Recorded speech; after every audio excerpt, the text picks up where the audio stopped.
Welcome back to another episode of Christchurch From the Streets. This programme is all about the arts. It's the industry that both Lyndon and I work in, and it's a topic that's close to our hearts. The arts scene was severely impacted by the quakes. And it wasn't just the big institutions either, it was the small spaces where the arts are created, the rehearsal spaces, little galleries, and of course the venues. It really turned the whole scene on its head. But of course there are some areas of the city where things are starting to get back to normal. But for some of us, that's taken some time, as art gallery owner Jonathan Smart knows only too well. He'd almost completed building his new gallery when the September earthquake hit. We were a third of the way through the fit-out. We were beginning to get really excited. We had befriended our neighbours, the cheesemongers. And then it overnight just turned to absolute custard. Do you remember coming in and seeing it? Yeah, vividly. Oh my God, that's gone. And in fact, if Jane and I had been asleep in the front room, we would not have been in a good state because of the age and the looseness of that masonry. Yeah, a lot of it fell in that first earthquake. Look at this. And we're terribly, terribly sad, and we also felt we had just dodged a bullet.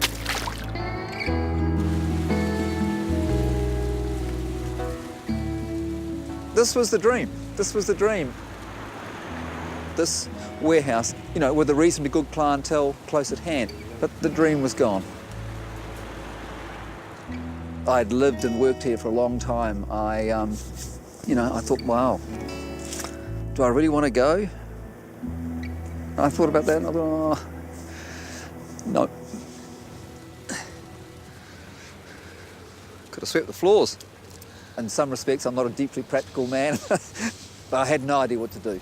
And Jane said, well, I think you need to have a chat with an old friend of yours who is a practical man, Mr. Neil Dawson. I've got a degree in bending bits of wire. It's a diploma of fine arts and sculpture. So on the September quake, I was down in Queenstown and only got back on the Sunday. And there was an a message on the phone. I said, look, why don't you move into the studio? It was an easy decision? It was an easy decision because I'd been working on this space to be a gallery. So there was somebody who did want a gallery. We did lots of shows in the space. I mean, this whole place, it just served the purpose. Well, it kept me sane, Neil. It was remarkable how quickly the community did come. I mean, on one level, to begin with, it was artists, wasn't it, Neil? Because there were so few gathering spaces. Exactly. I tell you, the noise at the openings here, it was just unbelievable. It was like a chook house. It wasn't going to be a permanent arrangement, but it lasted for 2.5 years. There were a lot more venues pre-quake. And I think the other major loss for practitioners here, for artists here, is studio space. There was a quarter of our central city that was untenanted warehouse space, which is fantastic studio space for artists in, central city. Now that is all gone. Mr. Neil Dawson, this is the piece that introduced him to a worldwide public, really. And it's a piece that's just been celebrated as part of an exhibition that is now 25 years past. Neil's New Zealand's foremost public sculptor. He relishes the opportunity to make work that is site-specific and sits outdoors in public spaces. He made his name internationally with the Globe of the World, which he suspended outside the Pompidou Centre in Paris, 25 years ago. He makes us dream about the sky. He makes us look up and wonder what's possible.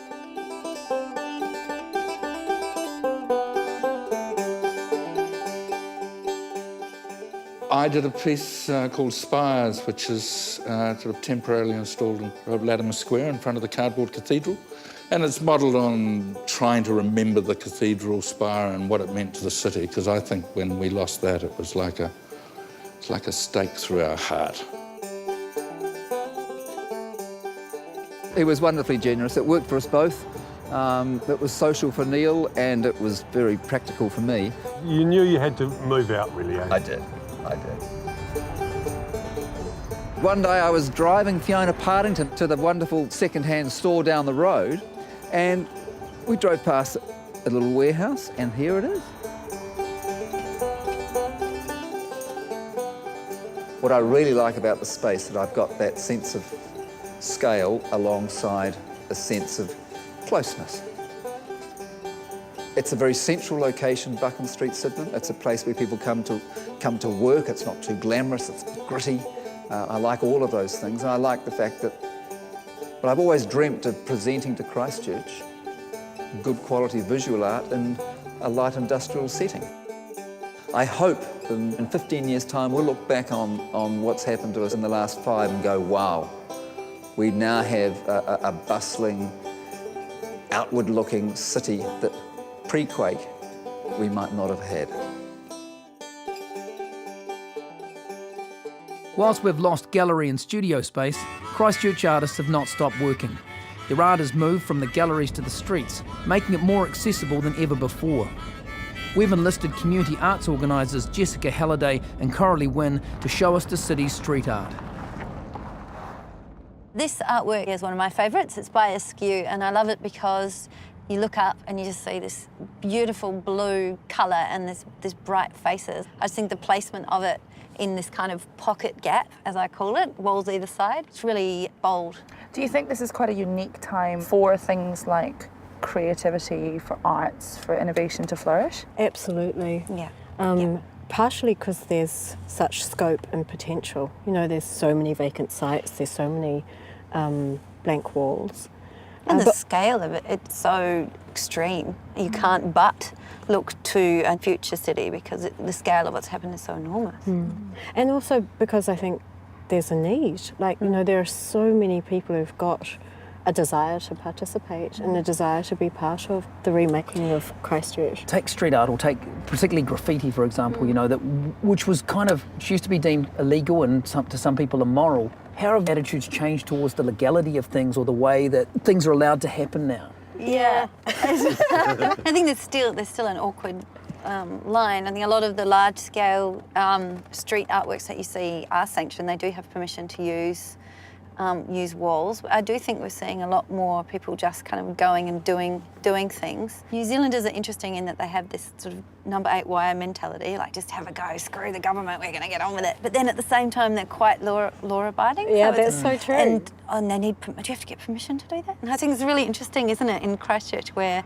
people are sort of playing with that sense of, can I just do this or not? Thank goodness there are still plenty of unsanctioned artworks, because there should be a wide spectrum, not just the ones that are... It's definitely a tricky line. I should be careful saying that, shouldn't I? I mean, it is a tricky line, and then there's also certain kinds of artwork like tagging that many people despise. But the one I think of though is the Christchurch Art Gallery put up a Tommy Foamson. Then somebody came along and tagged it, and it said something like, keep your shit for the keep gallery. your shit inside the gallery, or something like that. Yeah. And Jenny Harper, I remember she spoke about how that was an appropriate response, because it was, they'd encroached on that graffiti artist's space. And she said, we don't have a problem with that. Yeah, don't paint over that. And actually what had happened was a dialogue that hadn't necessarily existed before between Christchurch Art Gallery and its respected director and curators and this graffiti artist. And so all of a sudden those things are brought into the same space, and they are in dialogue in a way that would never have happened before the earthquake.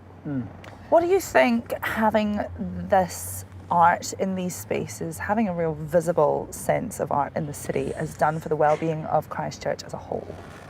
I think it's massive, the way that creative responses are starting to enliven the city before the actual rebuilding happens. Yeah, imagine if we didn't have it. And that's what people say to me, imagine the city without it.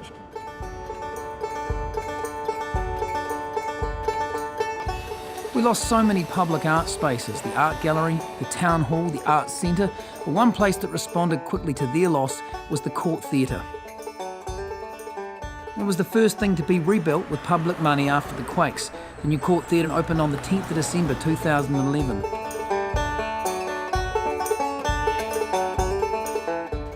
There was a view that the Court Theatre was successful because it was at the Arts Centre. And the idea of leaving the Arts Centre was too horrific. Couldn't possibly do that, there'd be no audience. We're now in a grungy old shed and the audience has grown. We had some international consultant came around, and he said there's only one other company in the world that has similar levels of attendance and loyalty, and that's the Royal Opera House in London. On a Friday night, when we come out after doing this show, the foyer is packed with non-theatre looking people. Do you know what I mean? Right, of people with all walks of life, which is great. So it's changed. Yeah, it has, and it's exciting.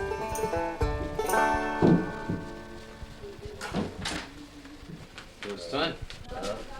The Court Theatre was founded in 1971, and in 1976 moved to what became the Arts Centre, so the Court Theatre was the founding tenant.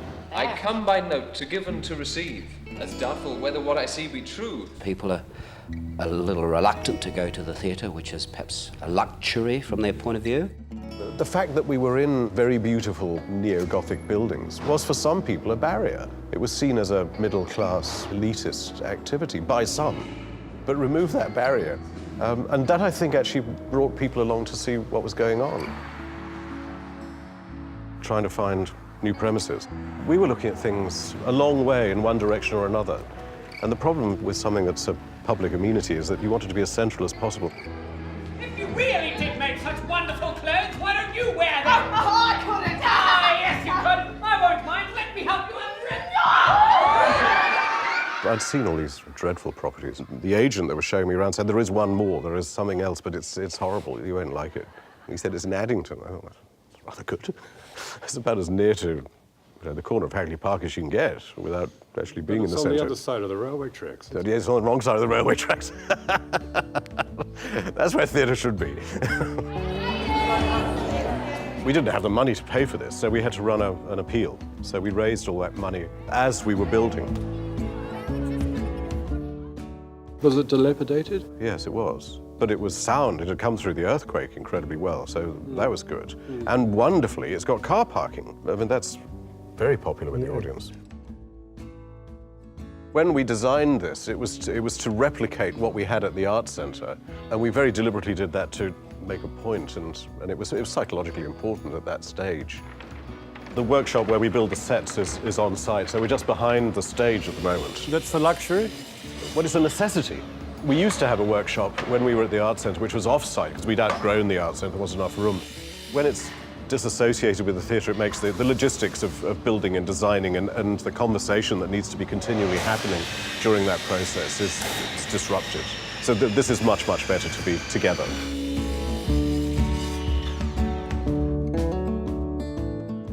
Each designer of each set that we produce here in the workshop produces a scale model of the set with all the colours corrected exactly what we want. So a director can see entrances and exits, and it solves a whole lot of problems. And look, if you just look behind Nigel, there's a piece that's already been made from the little one to the big one. That's right. Ellie and Jules, can you get to my cup, please? Stay together. Oh, right, sorry. So this is a show in our rehearsal room, which we've converted to a little theatre just for this show. So come on in here. It's just a tiny 80-seat theatre.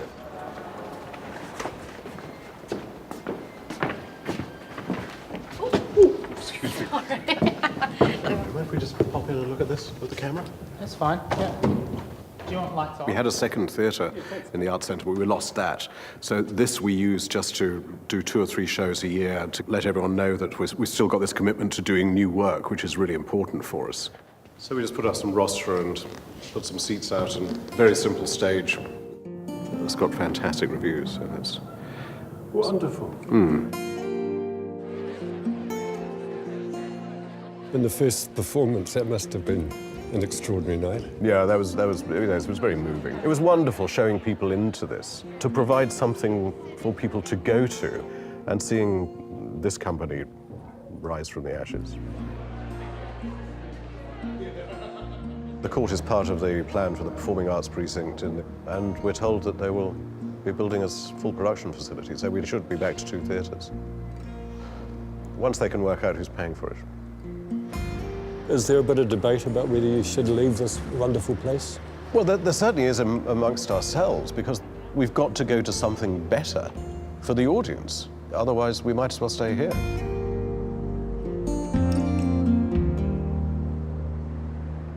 The question remains, when the Court Theatre moves back to the city, to the new arts precinct, is it going to be as accessible as it is now?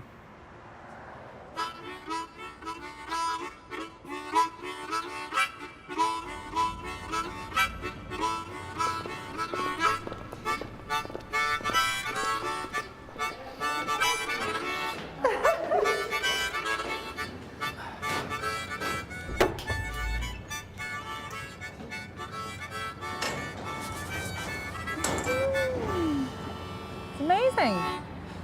This is Ronnie van Hout, yeah? This is Ronnie van Hout. Yeah.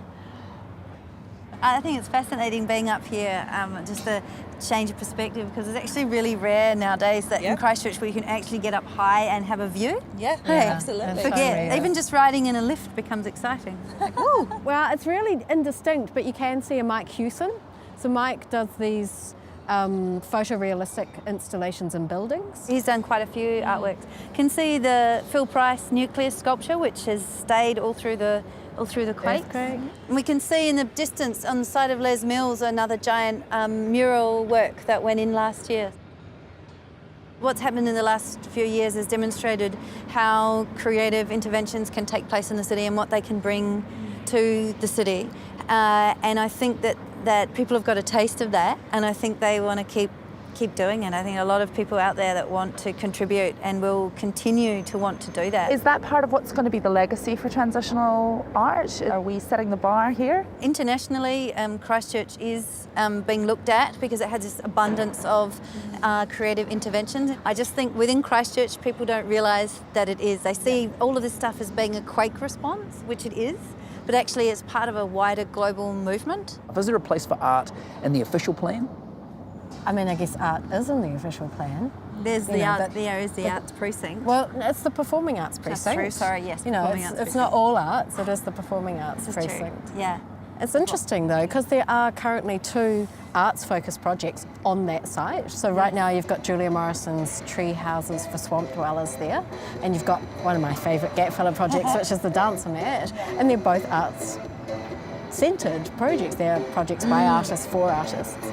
Maybe that's where we might see some interaction. Yeah. That creates the window of opportunity for some exchange between the transitional grassroots. So this sort of temporary use is for creative purposes, and then the long-term use is also for creative purposes. So maybe that's where it might happen.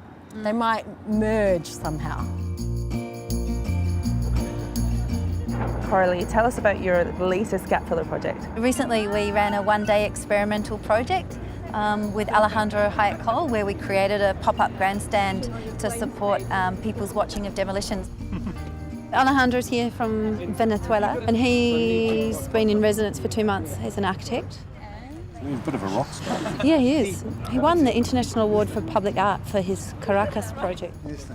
He's done a lot of really quite socially minded community projects.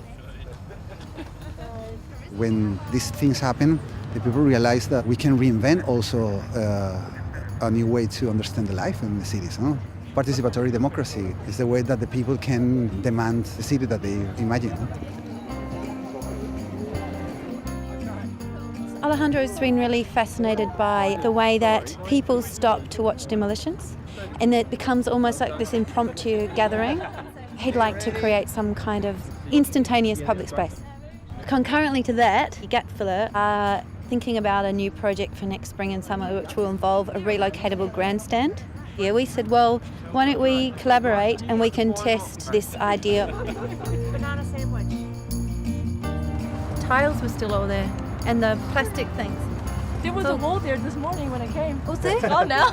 So is this a protest? No. He's fascinated by the Centennial Pool and the destruction of the pool and the way that it's been ripped open. And this was one that's obviously quite a lot of relevance and interest to local people because it's been so fraught. But it's not a protest, but it's certainly a comment. You used to go into Christchurch for a custard square. Now the whole square is custard. It's the people that really experiment a transitional city. This is the real transitional that happened in Christchurch. Okay. A grandstand is a way to understand that we don't need a big buildings, a big stadium. We just need to understand the public space. Yeah, thanks a lot. to get together and enhance the conversation. And this is the only way to create a new city. Fine, okay? So Okay, see you. Thank you very much. But it's not only street art and theatre that's making waves. Just over the hill, the Littleton music scene has been enjoying extraordinary success since the quakes. It's certainly been punching above its weight on the national stage, winning accolades at the New Zealand Country Music Awards and the APRA Silver Scrolls. All of this at a time when the town was struggling to survive.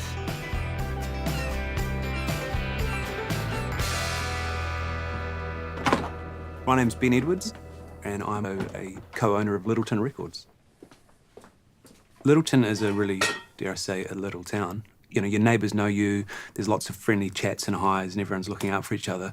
Some of the flip side is your neighbours know you, and everyone's looking out for you, and there's lots of highs and stuff.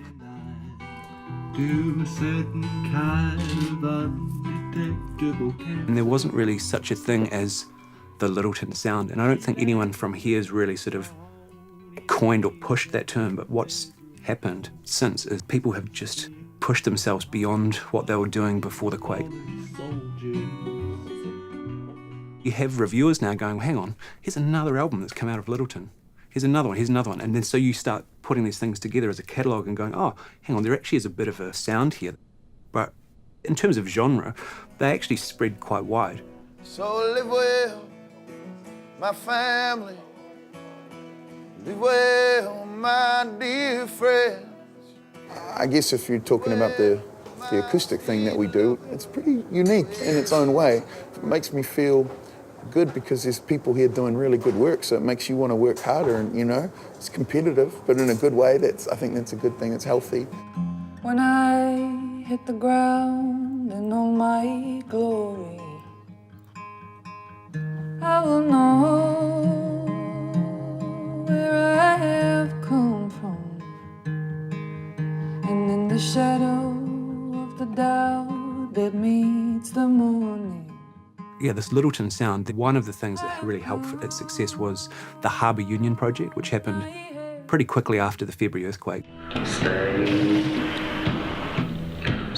in the door,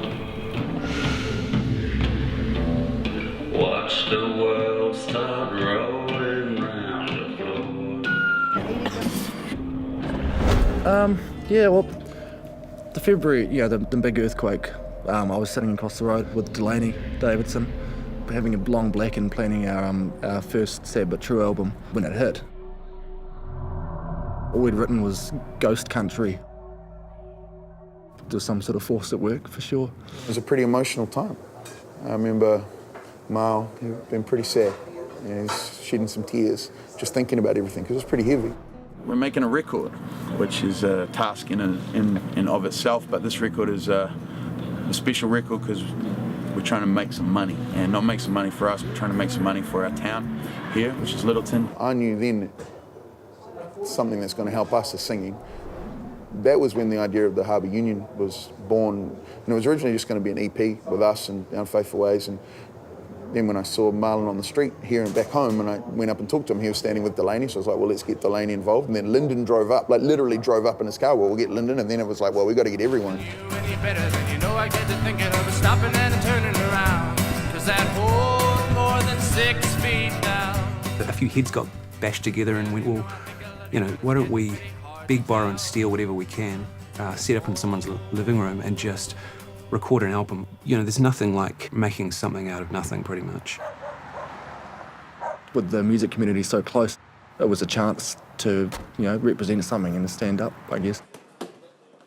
There was something there that provided a base on which to build resilience. That was really important. I mean, small towns have their pluses and minuses, but that's definitely a plus, that you can be connected. She walked through the moon and she cried. For a size of fear and weakness, leave all this trouble behind. We just went down the corner there, and within a very short time after it happened, we had an album made up, and we were doing a tour, and we're playing in backyards all over the place. Yeah, we did this thing called the Backyard Tour, where we just put it out into the world that we would go and play and sing for anyone who wanted an excuse. to sort of be together, you know.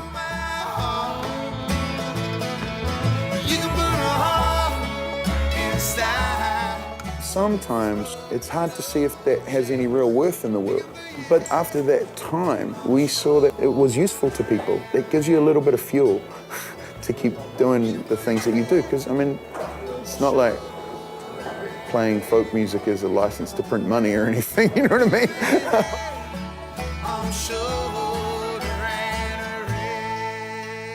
Everything starts with that idea. And wherever that comes from, that's the art of it, that's the magic of it, you know. We're folk singers, so we've got to sing about the here and the now, you know, and if we sing about the past, it's only how the past informs us here, you know, and if we're singing about the future, it's like how we're going to get there, you know. Hopefully we'll get there together and not separately. But what is important is that we tell our story. I'm Marlon Williams, and behind me is the London Street Dairy in Littleton, where I worked for many a year. Till they started calling her crazy. He moved to Melbourne, gets an Australian manager. Boom, next minute, Rockwas TV show, gigs booked at the Opera House. He's touring all over Australia. He will go far. Spent a lot of time sitting in these milk crates, singing to myself like a crazy person. He's actually the loveliest person, but he also has this amazing ability to digest a song or a sound or a singer that he really likes, and then bang, all of a sudden he's got this array of weapons that he can unleash, and he does. I lost my name and my eyes turned to flames. Now I don't recall having a love. The only way to describe Marlon is classic superstar. He's only 21 or 22 now, I think, but he's come back to do a tour, not with a band, sold out, completely packed out, you know, $20 tickets. It's absolutely awesome. Everyone in the industry, and actually even just the general public, are astounded by him and his voice and his songwriting.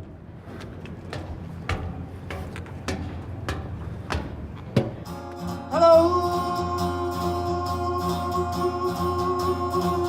Miss Lonesome. I see you back in town. It's funny how I lose my mind when you come around. Yeah, and it's things have slotted into place nicely. It's all been very serendipitous. I'm playing all the time and loving it.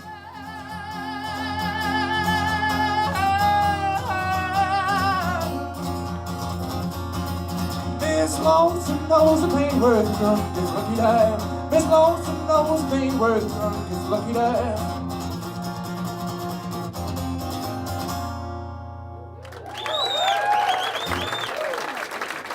Thank you. I'll see you again real soon.